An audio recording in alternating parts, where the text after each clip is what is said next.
ladies and gentlemen, we are here, and it is another episode of Top Rope Talk, and we're your hosts, the fearsome threesome, the terrible threesome themselves, Mr. 6 o'clock himself, Denzel Snipes. I got the numbers guy, sweet background, by the way, Sean Rusty, and we got Tyler Sumner on as well. We got a great show for you lined up.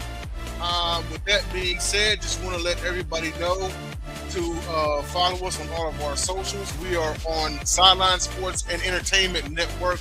If you're watching us on YouTube right now, be sure and hit that like and subscribe and hit the notification bell for all updates and new episodes. Follow us on Instagram, Facebook, and TikTok as well. We got the 2-for-1 special on there. And also, check out our website at sideline-sc.com. We got great columns every single week, articles, also footage from past events from our resident photographers.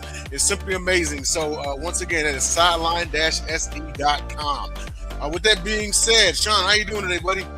Everything's going good, man. How are you doing? Doing good. And then Tyler, what's going on with you, man? You doing all right? Doing pretty good, man. Got a lot to talk about today, especially when it comes to Backlash and some off-air stuff that happened, too, on the post show. Very excited to talk about that today with you guys. All right, absolutely. So with that being said, let's get right to it. This is our WWE Backlash Tampa recap show. So last week we had the preview show. We talked about what we thought was going to happen, some of our favorites and so forth. Be sure and take a look at that episode from last week and then link it on to this week because now it's the recap show and we're going to get right into it. So let's go ahead and get the kind of, I don't want to call it a throwaway match because it was funny. You know what I mean? But Danhausen and then his mystery opponent Minihausen defeated The Miz and Kit Wilson. So my question to the panel is, has Danhausen secretly won over the WWE fans? Sean, what do you think, man? Yeah, I mean, so this is the type of guy, right, that just kind of attracts the fans. He's likable and he's good at what he does, right? Very R-Truth. He's funny. You can tell, like, even The Miz is having a hard time keeping character the whole time when they're on screen together. So I think stuff like that is great, and the fans easily, go over to that stuff because as much as it's comedy and yeah, the match is kind of a throwaway, it's something to give a break from like all the serious angles we do have going on.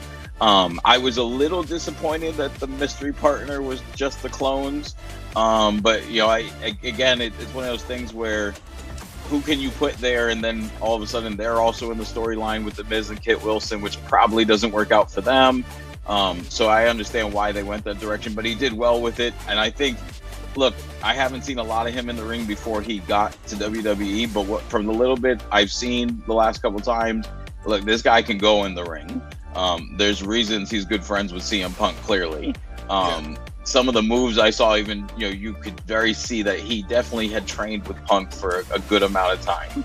I'm definitely interested to see what else he does in the ring, and I don't know if it will be as this Danhausen character. It could be like, the Stardust thing where he has to come back as something different to really get over in terms of a championship character. Mm-hmm. But wow, can this guy go in the ring? Yeah, absolutely. And you know what? I can kind of see it to where he could do it, because let's face it. The Stardust character, even though it was a sequel offshoot to Goldust, it was not a bad character. If I'm not mistaken, I think Cody Rhodes won the Intercontinental Championship under that gimmick, But maybe we'll see something like this. This is like kind of a Stardust mixed with witchcraft or whatever it is he's got going on. I admit, I thought that when I saw him come out of that coffin, and I think it was Elimination Chamber, I was like, this is going to be a joke or whatever. It was a joke, but in the right way. He's entertaining. Yeah. I mean, he's and funny. When they threw him back in and started the lights again, I'm like, oh, here comes our mystery guy. And then we've got 5 more mini Danhausens. I was like, all right, well, that's one way to go with it. Yeah, exactly. Tyler, on down to you. What are your thoughts about this match? So, before I get into the match, fun fact, the Minihausen is actually WWE legend El Torito. It was El Torito. It was El Torito. No, I thought this was funny. I was laughing my ass off the whole time. It was hilarious because Danhausen's just Danhausen. He's funny. Credit to Kit Wilson for selling his ass off the entire match for Minihausen. I thought it was going to be Punk. I really did. I thought that's how we were going to get the move of Punk to SmackDown officially, but Yeah, Danhausen has secretly won over WWE fans. I really think he has. I think there's another guy that we're going to be talking about coming up here very soon with the Backlash recap that is probably, besides Obafemi, the most over guy in the company. Okay. All right. Indeed. So that being said, we'll move on to our next matchup, and I really wanted to elaborate on this one because of the match that took place and what took place afterwards, and that is Io Sky defeating Asuka. So this match was billed as mentor versus mentee. They had a whole sit down and talk about it. Asuka, blew the mist in her face and everything like that. So we saw a fire match, actually a better match than what I think a lot of people thought it was going to be.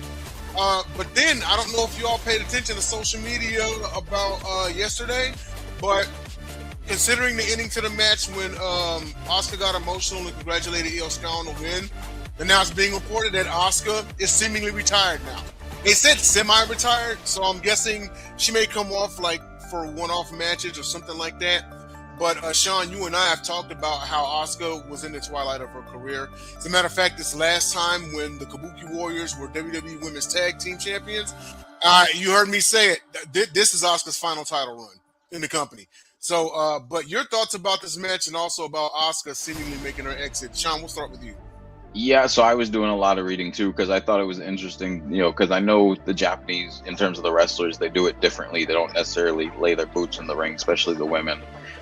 So the wave to the crowd to me did signal that we're going to take some time off, but I did some digging and it seems like, I'm not speculating that it's health issues, but it does seem there's personal reasons to the exit. So hopefully she's okay. Hopefully it's not something too serious. But it does sound like the door is open for her to come back when this is resolved. But I do think it's going to be very limited. She was already right on the outside of her prime when WWE got her, and she was great even then. But I think really maybe you see her do a farewell match or two, and then she'll do a farewell match in Japan and probably call it a day. And honestly, the match itself, in terms of, I was really worried for Fatu and Reigns. Like, they ended up putting on a good match, but this match for me was the top match on the card. You know what? And I'm not mad at that take at all, especially considering, how the match went. I especially loved it whenever Io Sky grabbed Wade Barrett's grabbed his folder and blocked the poison mist. That was great. Io Sky Barrett and Cole say it again and again. Io is the best fundamental, the best wrestler, hands down, in the company, and you saw it. Why she had a similar match with Rhea where they tore down the house. Asuka and her just did very similar thing on almost no build up, very similar to Shinsuke and AJ. Great match, very little build up, but the match itself spoke volumes for their story. Yeah, absolutely. And then we'll swing it on down to Tyler and get your thoughts. Now, we're talking about Asuka here, multi-time world champion, had an undefeated streak that rivaled Goldberg's when she was in NXT. She actually had to relinquish the championship to come to the main roster. First ever women's Royal Rumble match winner. Her first loss was to Charlotte Flair at WrestleMania, And all of this, like Sean said, and she was going she was past her prime, you know what I mean? But let me get your thoughts on this match on Asuka in general. Yeah, I thought it was a great match. I don't think it was match of the night for me personally, but I can understand and respect why somebody would think it is the best match of the night. If this is the end for Asuka, for sure, she is first ballot Hall of Fame, without a doubt. She is probably, in my eyes, a top 5 women's wrestler that we've seen in WWE, purely based off the accomplishments and the in-ring ability.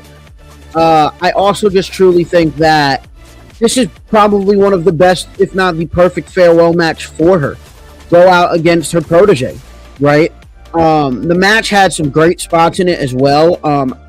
Something that always gets me with Asuka is when she does that combo stuff with the back fist and the kicks, and then she puts him up, drops him on the knee and stuff like that.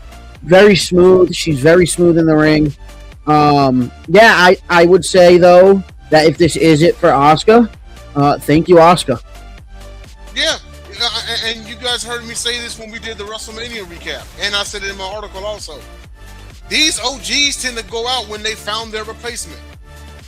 And you've seen it the entire time with Io Sky. Okay, she's the heir to Asuka. As far as women's Japanese wrestlers, right? You know what I mean? So, you know, in going out in this fashion, and Asuka has absolutely nothing to prove, you guys. Nothing to prove. You heard me list her accolades, like she's done it all.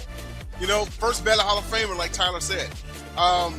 We'll see what the future holds. It seems like right now she's bid a farewell. I don't know what anything personal she has on. The only thing that I know about is she has a kid. But other than that, whatever it is, after it gets resolved, we'll kind of see where things are at. But fire match. I gave it a 4 out of 5. And now, as far as Io Sky goes, me personally, I think she should go after a singles championship again. But we'll see what goes on with Io Sky then. And so we'll go on to our next match. And that is for the United States Championship. So Trick Williams retained against Sami Zayn, which we kind of figured, was going to happen. So can we now get Melo into the feud? We haven't seen him for a month now, Can we now get him into the fold?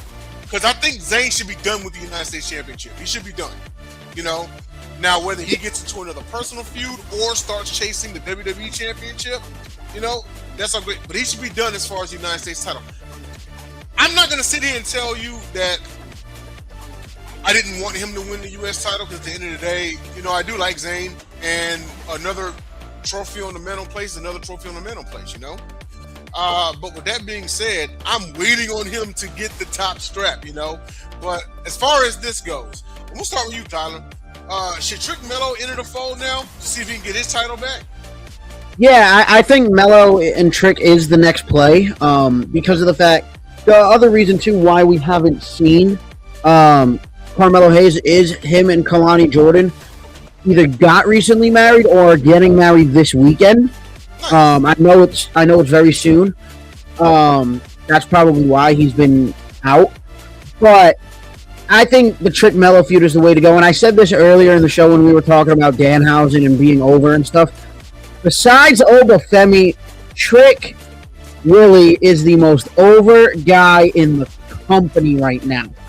Yes. And it just proved to me that Sammy is a full heel now. The way he went after that kendo stick easily and hit Trick with it, it proved that, hey, this guy's a full-blown heel now. That was the double turn, right? Because Sammy would always hesitate to do something like that.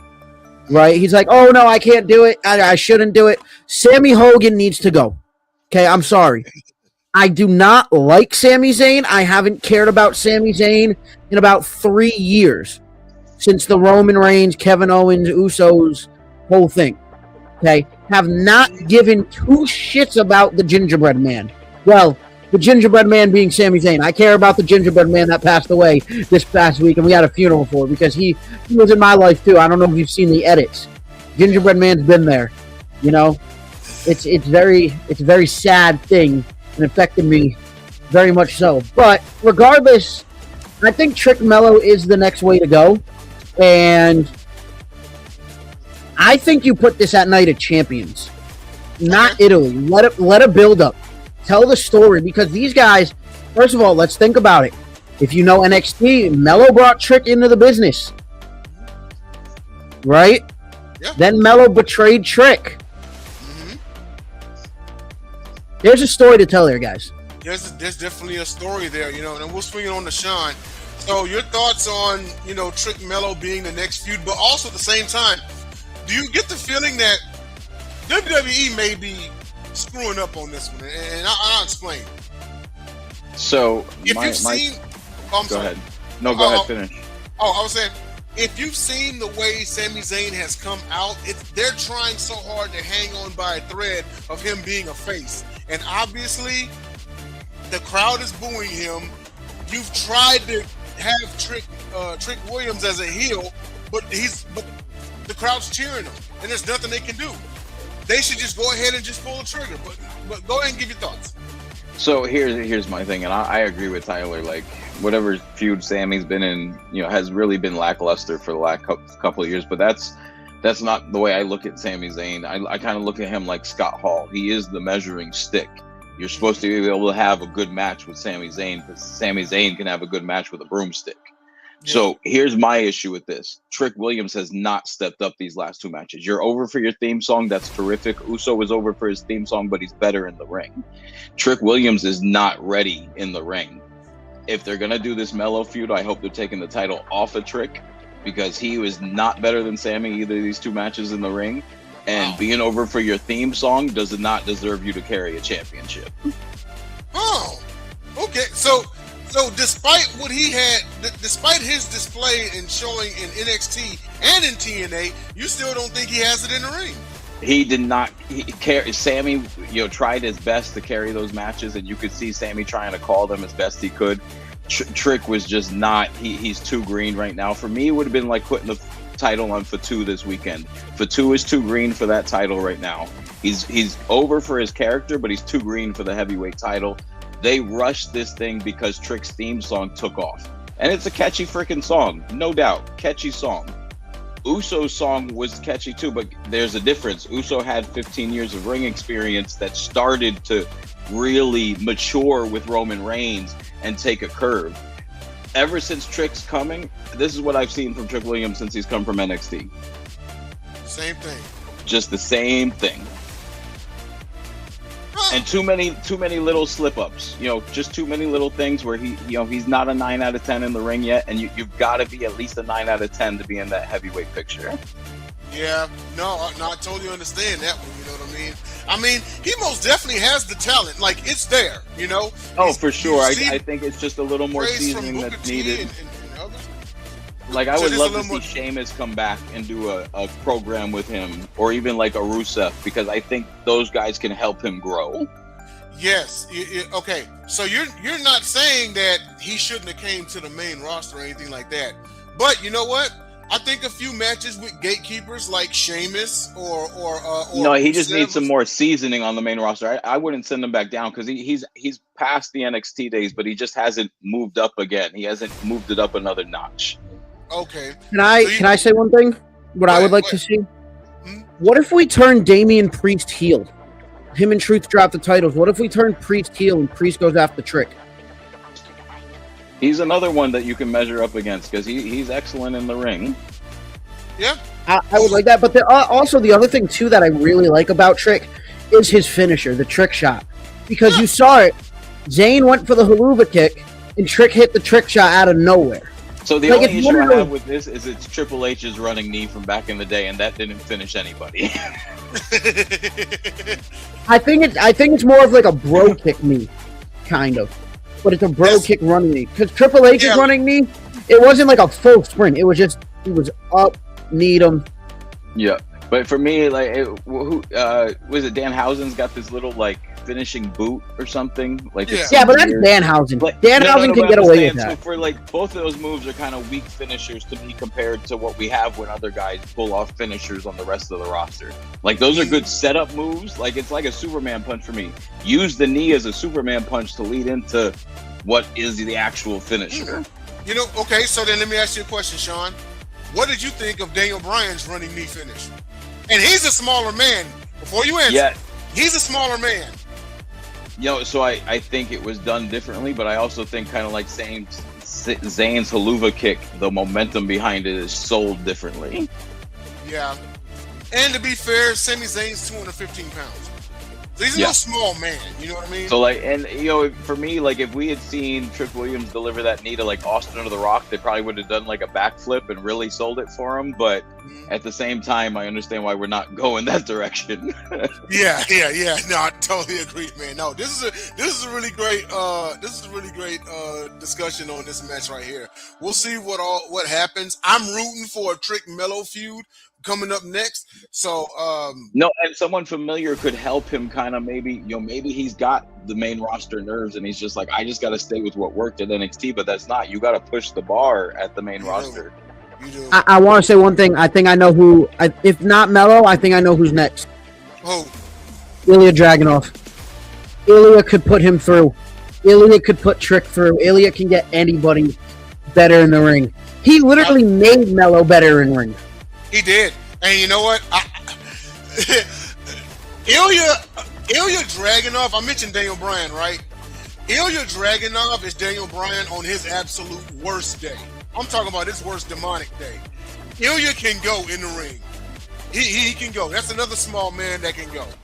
But no, one with Ilya Dragunov would definitely be dope. I would welcome that. And I would also like to see, and I'm going to make a bold prediction here. I want Gunther to win in Italy so we can get Gunther Dragunov Part 4 for the world title. They did have wars in NXT UK. That would be interesting to bring back. But we'll move on to our next matchup here, and that is Braun Breaker defeating Seth Rollins. You heard me say it. It had to be Breaker. It had to be Breaker. He had to win this match. Sean, your thoughts about this one? Was this the right call? And I think they did a good job bringing Seth back at the end on the post show to remind everybody that Breaker did beat him. Because for me, the main issue I'm having right now with this free hour, by the time you get to the end of the show, you kind of forget about that first match. Yeah. And that match didn't have like any big oohs and ahs really. The mid-air spear was great, but like no big like surprises, no big run-ins. Bronson Reed didn't return, so there was nothing to like kind of keep your memory on earlier in the night until Seth Rollins came back out at the end. It kind of was like, yeah, you know, he got me. I've got to go back to the lab, blah, blah, blah. So that kind of leads you to think there's another match there. But for Breaker, he had to get the win because you figure at some point, and I think it's going to be Reed first because I think Breaker is going to be tied up with Rollins for a few months here. But I think it's going to be Reed eventually in this line of opponents that faces Roman. Breaker will be in that line after Reed. So I think that's why you've got to continue to build Breaker up, especially since he's coming off the injury and you were headed that way in terms of him being a main event star. Now I think very similar to Trick, you know, is different, but I think Breaker's got some seasoning to do to hold the title for a long time. I would hate to see him as a transitional Drew McIntyre champion just to hold it for Reigns to take it back after the Rumble or something. True. No, absolutely. Go ahead, Tyler. We'll swing it down to you. Yeah, before I get into this, there's actually some breaking news that I just received. That there's a report that has come out by Sports Bash and Sports Wrestling World on the Sports Illustrated side that Teddy Long is set to return as the general manager of SmackDown. No way.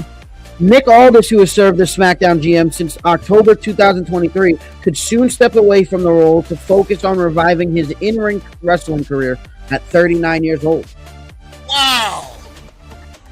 Hold on. We got to take at least 2 minutes to talk about this. We're talking about arguably the greatest on-screen general manager ever in Teddy Long.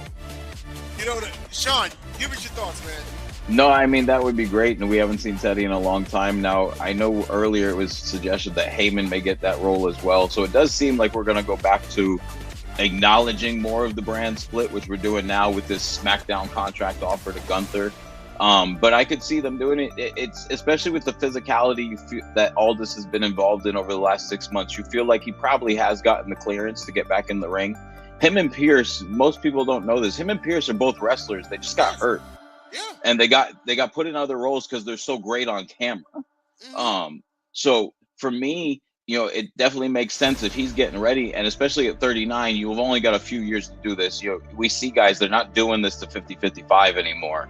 So if he's going to try to make a little run here, as any kind of in-ring talent, you know, I don't expect him to be main event scene guy, but if he's trying to do, you know, anything in the ring, and he's cleared, now is obviously the time to do it. Now, Teddy Long, you know, who knows how long he hangs around for. You know, I always worry about when we start playing musical chair GMs like we did in the Attitude Era for a little bit. And it just kind of becomes like who's going to come in next and who's going to try to give us the rating boost next. But Teddy Long could be interesting, but I still wouldn't be surprised if it ended up being Paul Heyman, especially with the whole Gunther angle that's going on there. And obviously Heyman has a lot of influence. Okay. And then, so Tyler, on to you, man. Your thoughts about this match? So, yeah, I thought this was the best match of the night for me.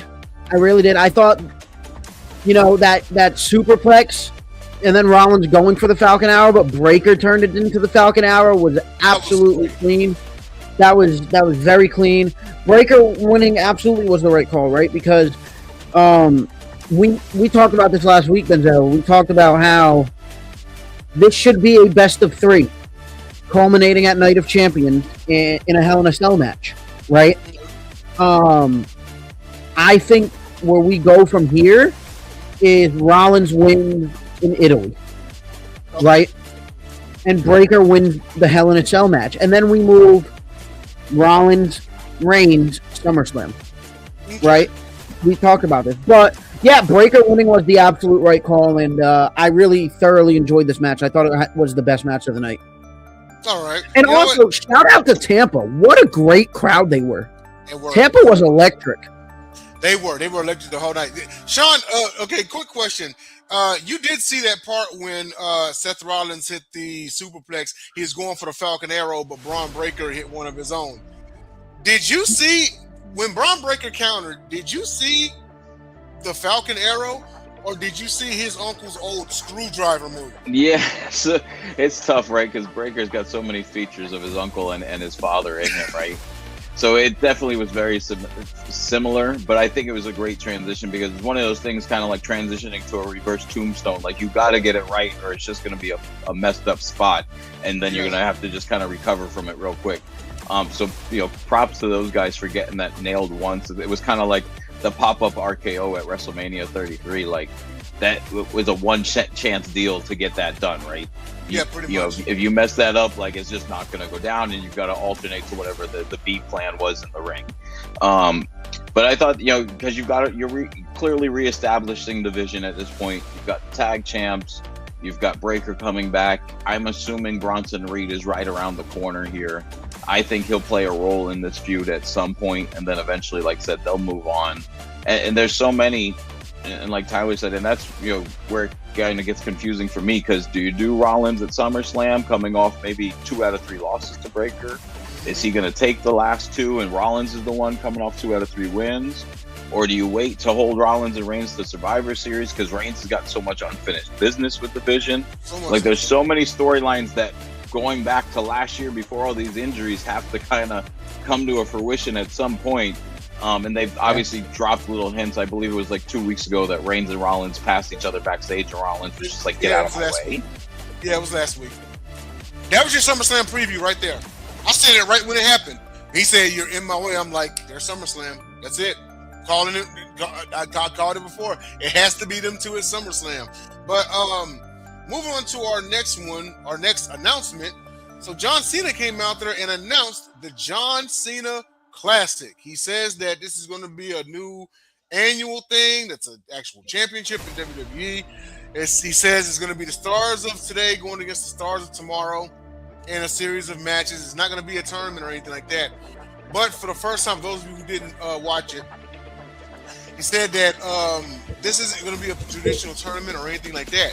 For the first time ever, the fans are going to vote on their champion, on the John Cena Classic champion, which means, and this kind of rubbed people the wrong way, a superstar could lose their match, but if they won over the people, they can be voted as the John Cena champion.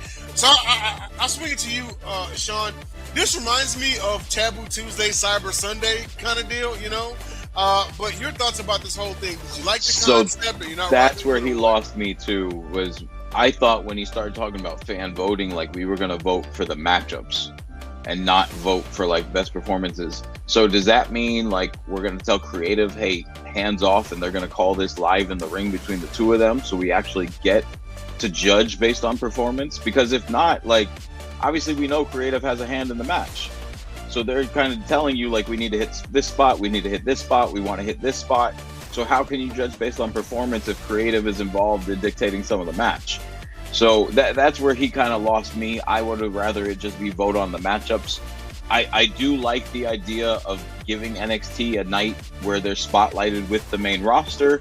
My only issue with this is you should kind of combine this with Women's Evolution and make it just a big event, even if it's a 2-night thing. John Cena Classic Saturday, Women's Evolution Sunday, and really capitalize on the whole, these are our new talents coming up on both sides of the card. Because we know like the women will get 2 matches in the Classic, but the men will probably have like 5.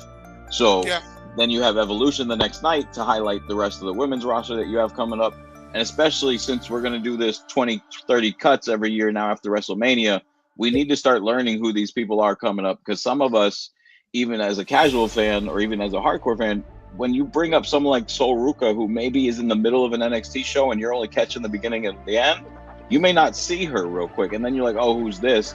So if they do that where they're introducing them more slowly, I think they also get a better reaction when they end up on the main roster. Yeah, and speaking of Sol Ruka, you saw what they did, right? They immediately put her up against the gate. Well, she's a current champion. They immediately put her up, essentially the gatekeeper in Becky Lynch. Yeah, and that's tough because then you have obviously you have to be in a good match, but it's kind of like, I'm trying to think of a name to compare it to, but there are those things said about Becky, like that she doesn't like to put people over early on, and she doesn't like to take losses, and she doesn't like to make people look strong. Like if you look at what Roman does in his matches, it almost doesn't matter. He's making that person look like they're amazing in the match. Like the Kevin Owens matches for me 2-3 years ago, where he even handcuffed him to get a win. But those matches, storytelling wise and match wise, to make Owens look like a real threat, were amazing.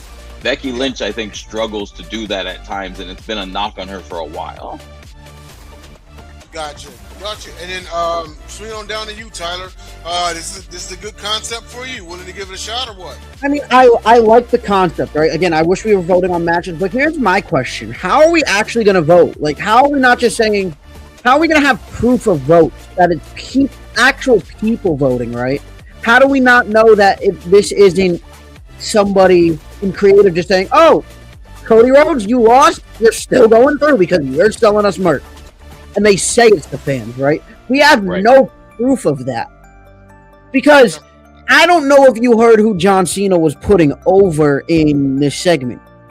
Again, loudest pop of the night. For a guy that wasn't even on the card. Oba. Yep. Right? Mm-hmm. Oba's winning this thing. We know this. Oba's winning this thing. Not even close. Does Oba get put in this? Because at this point, I think Oba is above this. He shouldn't be in it. Yeah, exactly. Have a face an NXT talent. You can't have Oba face a main event guy. He's on the main event roster. Oba doesn't need this. He's got a clear lane to the world title, whichever show he decides to be on. He's got a clear. No, I think he's on Raw. I think it's official. He's on Raw. I believe they moved him to Raw. He's got a clear path to the World Heavyweight Championship. He kind of doesn't need this now. Are the fans exactly going to turn him away from this? I don't know, because they love Oba, right? Anything to see Oba Femi fight. So, but I'm in agreement with you. If Oba does get it, he's a favorite. And I watch NXT here and there. Is anybody down at NXT right now that we feel comfortable putting up against Oba? Like, he's going to smash them anyways, but who do we want to start like that? Like, so that for me would leave him off this. Because you've done that with your Cody Rhodes thing. You basically started this thing by having a great match with Cody Rhodes. And even though you took the L in that, you had an amazing match. I wouldn't put Lesnar's match up there with him as an amazing match. They did what they needed to do as two big guys in the ring. They had a decent time. Oba did what he needed to do. He went over. But I thought Oba showed what he needed to do in terms of Cody Rhodes. And I think that's more where Cena was leaning, like, Oba is the main reason this thing is starting, other than calling it the John Cena Classic. Oba's performance is, why this is going over. And then also, as far as the, WrestleMania match between the Oba family and Brock Lesnar, which one was the bigger? Which part of that match was the bigger story? Oba beating Lesnar or Lesnar retiring? Yeah, Oba and like we talked about, I hope it's not storyline, because Gunther don't need it. This is the rocket Oba needs. Gunther does not need Lesnar's retirement on his shelf. No, he doesn't. So yeah. So I mean, I'm gonna have to see. I'm gonna have to see how this turns out. Like I said, it reminds me of the old Cyber Sunday, Taboo Tuesday days. It didn't really sit well over with fans. Like, okay, so you mean to tell me someone can lose and still win the whole thing? So I think you'll see some tweaking, because if not, I really can't see this going too many years, because it just doesn't sit well. Yeah, I agree. But well, that being said, we'll move on to our main event, and that is for the World Heavyweight Championship. So Reigns defeated Jacob Fatu, but Jacob Fatu was he probably was more vicious after the match than during the match. You know, but is this feud far from over? Hey, we'll start off with you, Tyler. What was your thoughts? Yeah, I'm just going to say this right now. This feud is not far from over. In fact, in the words of the Samoan Werewolf himself, right now this feud is all gas, no brakes with it. You know what I mean? We're finally getting Crash Out Jacob. We're getting Crash Out MLW Indie Jacob. I don't know if you guys saw the promo that he cut after the match on Roman on the post show, but he basically said, when was the last time you saw a guy as dangerous as me crash out? Right? Last time we saw a guy as dangerous as him crash out, God rest his soul, was the Samoan Bulldozer Umaga. I'm telling you right now, Jacob will, or very well could be, the favorite to take this title off Roman if they play their cards right. Because I'm also very happy that they gave him another dangerous finisher with the Tongan Death Grip, a move we haven't seen since Haku's days, right? Yeah, I may be young, but I know who Haku is, Sean. Okay, I know who Haku is. All right, the Tonga Kid, all that. Which is Jacob's dad, by the way. I think now it's kind of like this guy's so dangerous. He has 3 finishers he can hit you with: the Impaler DDT, the Moonsault, and now the Tongan Death Grip. And when was the last time we saw anybody lay Roman Reigns out after that, like a match? Yeah, that right there was insane.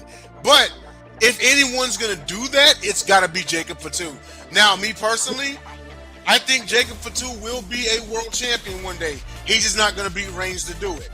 He's not going to be the one to take the title off of Reigns. But I have him as a favorite to win Money in the Bank.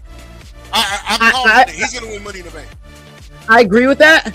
But here's my other thing with this, right? We have a segment on Raw tonight where seemingly it's kind of like, back what they did with the beginning of the Roman Reigns as the head of the table, where if he beat you, you have to acknowledge him and fall in line.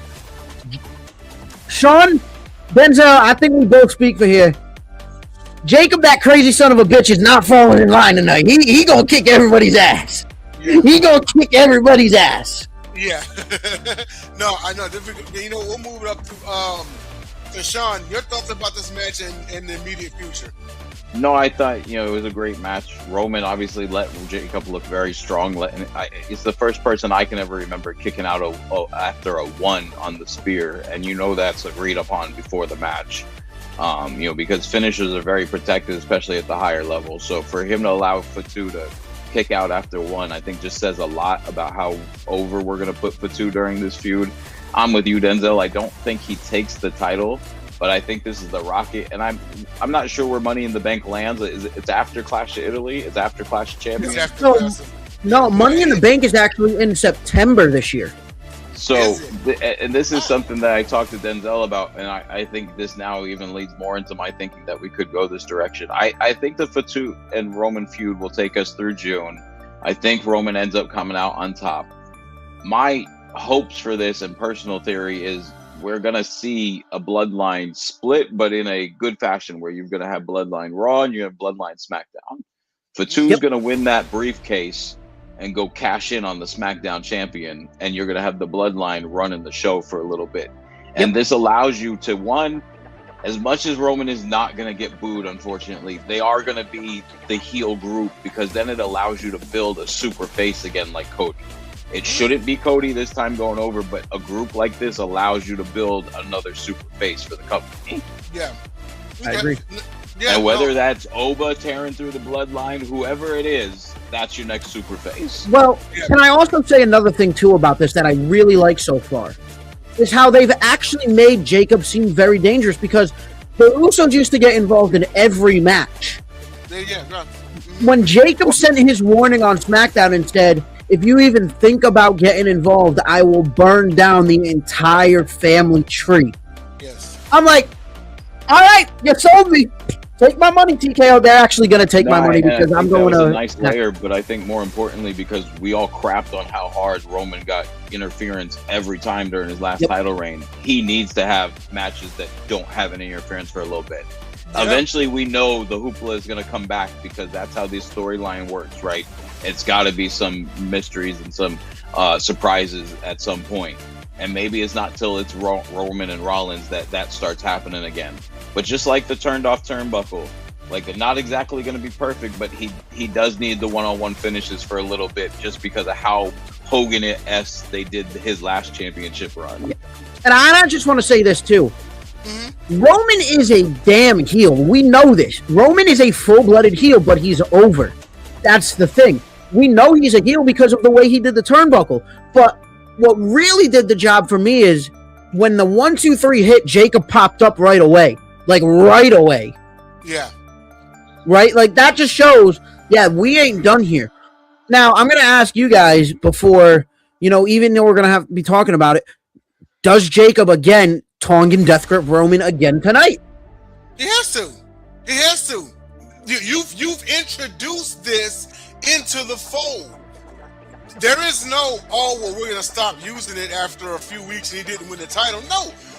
You took a vicious move, put it on an already vicious man, and made him more vicious. You know what I mean? Then not only that, but look at it like this. They brought back. Let's put it like this, right? You had Thanos already without the Infinity Stones. Then you added the Infinity Stones to the man, and now he's the most dangerous man in the game. And who else did that work for? His own cousin, Solo Sikoa. They took an old finisher from way back, gave it to Solo, and made him more dangerous. Next thing you know, so here's the main difference here with that though, is they're selling on TV is that in the bloodline you don't use the Tongan Death Grip against family.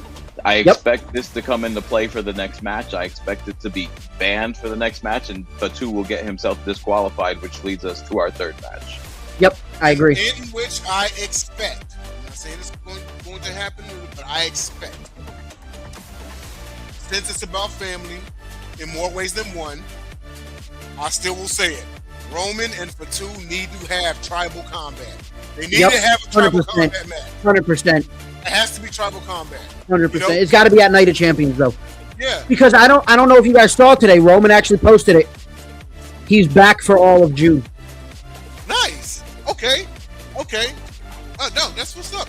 And by the way, I just want to say this too before we go. June 12th, I will have live SmackDown coverage. I'm going. It's in Providence. I'm going to SmackDown. Sweet, awesome, man. Yeah, most definitely, man. See if you can get as much footage as you can and send it into us, man. But we're gonna move on to, before we move on to our next segment here, just want to remind everybody to follow us on all of our socials. We're on Facebook, Instagram, X, and also on TikTok as well. And go check out our website at sideline-sc.com. All right, Tyler, it's your time to shine. We got a new segment this week, and this is Tyler's 5 count. So his 5 count best WrestleMania matches ever. Tyler, take it away. All right, everybody, welcome to the new segment on the show here called Tyler's 5 count. And right now, in this 5 count, we're going to be talking about the best WrestleMania matches ever. This segment's going to change weekly with new top 5s. I already got my list for next week that's going to be coming out. It's going to be the top 5 NXT Black and Gold superstars of all time. But let's kick it off with the number 5 match here. We have WrestleMania 42. Maybe a little bit of recency bias, but CM Punk versus Roman Reigns. This was an outstanding match from an in-ring perspective. You had the announce table spots. You had the blood from Punk. You had the brutality from the Tribal Chief, the OTC Roman Reigns, and you had a new champion. What could you not love about this match? Again, it was great inside the ring. The build-up delivered what it needed to, and it had me invested from opening bell to end bell, and no Usos involved either. And Roman with the entrance, I mean, he brought back the head of the table theme song, and I kid you not, guys, when Roman brought back the head of the table theme song and I heard it hit and I saw the gold glove, I was like, yep, Roman's winning. It's over. But let's get into number 4 now. Some may disagree with the placement, but this is where I'm putting this one. I'm putting it end of an era, Hell in a Cell, Triple H versus The Undertaker with Shawn Michaels at WrestleMania 28. This match was incredible, right? We have in this match the greatest false finish of all time with the sweet chin music into the pedigree and Taker kicking out at 2.99. right? We thought the streak was over. But no, the dead man lived on. He rose again. And the final shot of all of them really saying end of an era, standing on the stage in a group hug, 3 guys who came into the business predominantly at the same time and going out basically on their terms, even though Taker would stick around for much ever, but we don't talk about that. Again, this was one of the best in-ring matches I've ever seen. My first WrestleMania match live that I watched and that I had bought on pay-per-view. But let's get into number 3 now. This one's going to shock some people, right? And we'll open this for discussion after I'm done with my top 5. But Rhea Ripley versus Charlotte Flair at WrestleMania 39 is the best damn women's match there has ever been in the history of professional wrestling. I'm talking AEW, I'm talking WWE, I'm talking TNA, you name it. This is the standard of women's wrestling now. This match did what it needed to do. It put over Rhea Ripley in a massive way. Charlotte Flair, say what you want about her as a person or as an in-ring performer or a character, that she has too many titles, whatever. But bottom line is, she put Rhea Ripley over, and this match was incredible. Still probably my favorite match from Mania 39, believe it or not. I loved this match and everything to do about it, and it created Rhea Ripley as one of the most dominant and greatest women's wrestlers of all time. The birth of Rhea Ripley, pretty much. Moving on to number 2. Cody Rhodes, Roman Reigns 2, WWE's version of Endgame. You had The Undertaker show up, which, truth be told, I think it was supposed to go to Stone Cold Steve Austin. I think we were supposed to get a glass out of there. You had John Cena come out. Then you had Cena and The Rock. Then you had, Jay spear Jimmy off the stage, which that segment alone was better than their whole entire match at WrestleMania 40, let's be honest. It was incredible. Need I say any more about this match? That it was already a 5-star match before the final 5 minutes. And then you had Cody Rhodes just simply finish his story. The culmination of Roman Reigns' 4-year reign, the 1,316-day reign coming to an end. This match was incredible. But my number 1, I mean, come on, guys. Would it be a top 5 without this at number 1? It's The Undertaker versus Shawn Michaels at WrestleMania 25. If somehow you have been living under a rock as a wrestling fan and never see this match, do yourself a favor, leave the podcast, go watch this match, and then come back and say thank you, Tyler. Because this is truly the greatest pure wrestling match and WrestleMania match of all time. Need I say any more? All right, and that is Tyler's. And my honorable mention. Stone Cold Bret Hart WrestleMania 13. Okay, not bad at all. Hey, Sean, your thoughts about Tyler's 5 count? Anything in particular that stands out? No, so I have to go back and watch Rhea and Charlotte, but I remember the end of that match was kind of like a Super Cena move for Rhea to end Charlotte. So I know they made Rhea look strong in that match. For me, I think this just shows why wrestling is so great, right? Because we have the age differences here. Me and Denzel a little closer than Tyler. For me, obviously, that Stone Cold Austin match would be on the list because that match put Stone Cold on the map. And I don't like. So again, this is not hating on your list. Don't take this the wrong way. I just don't like all the interference as putting it as a great match. I thought it was great entertainment. I just don't know if it was a great match, but I thought it was great entertainment to say the only way to relinquish Roman out of power is that everybody does it. Yeah. So I thought from that angle it was very Hogan Sting-ish. NWO, someone had to come out and help. Bret Hart came out and helped. So I thought in that way they sold it like, hey, there's not going to beat it alone. We need the entire roster to kind of play a role in this. And we're also going to close off about 20 years of stories in about 5 minutes. Yeah. So I thought from that perspective, they did a great job of like, okay, this is the end of the last 2 decades. Cena, Taker, Rock, and like you said, Austin should have been in there at some point. But they really did a great job, kind of full circle moment like NWO and DX at WrestleMania. For me, that would have been an honorable mention one just because of, I know me and Jay, obviously back in the 90s, were dying to see Sting in WWE. And we finally get him, obviously 15, 20 years too late, and all we see him do is lose.